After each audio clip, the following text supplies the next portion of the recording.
CD-presentatie van die tweede CD, Meer Muziek. Hoe viel dat nou zo, Jonne? Ja, dit is net te beschrijven. Ik zal in het Nederlands zeggen, onbeschrijfelijk, maar nee, het is heel apart. Mag ik een applaus voor de bouw van de zaal?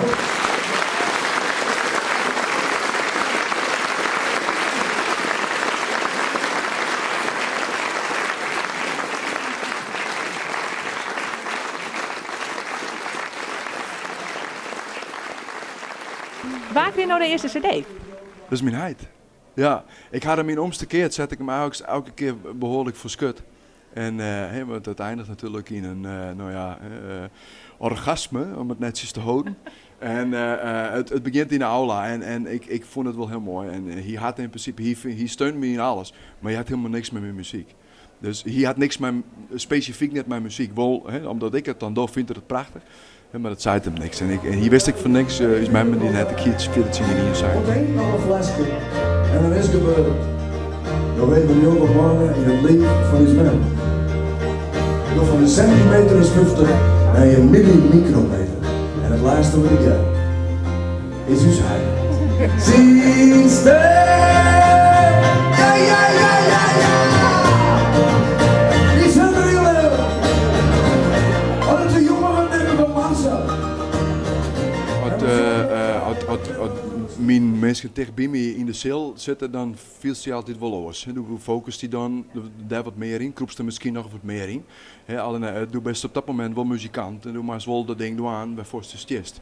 Dus die emotie die haast wel, maar doe is het ook wel een beetje, maar het wat overvlakken om het toch goed te spelen. Ik had een vastgeschreven, dat heet Rede Wien. En ik had het schreeuwen eigenlijk voor Gert Brigamy om een vervolg te gaan op een pad van die. En mijn dochter lieve, die zit er heel vaak bij. En als we dan Gerbrand kwam, dan ziet ze te zien hoe doet ze dat.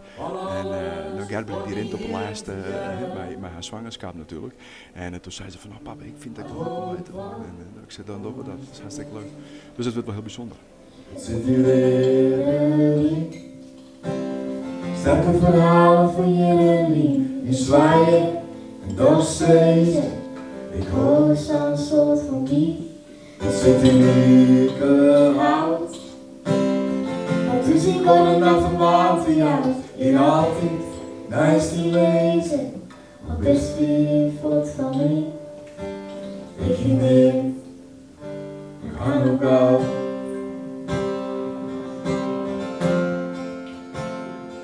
Nou is Rede Wien, Westen krijgt toch eerst een nummer wat net op deze CD staat.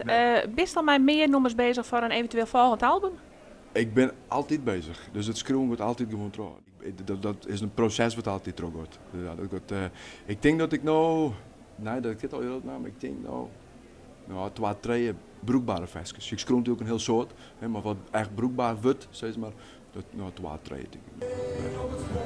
Tot slot, wij wisten er echt helemaal gelukkig van. Voor meer muziek. Ja, voor meer muziek. De puurheid in de muziek. Ik vind dit gewoon zo mooi om te doen. En dat die mensen hier komen en dat ik dit doe aan mij en dat ik die versjes schreeuw. En zo brengen mij dat ik hoop dat nog jaren te doen. Absoluut. RTV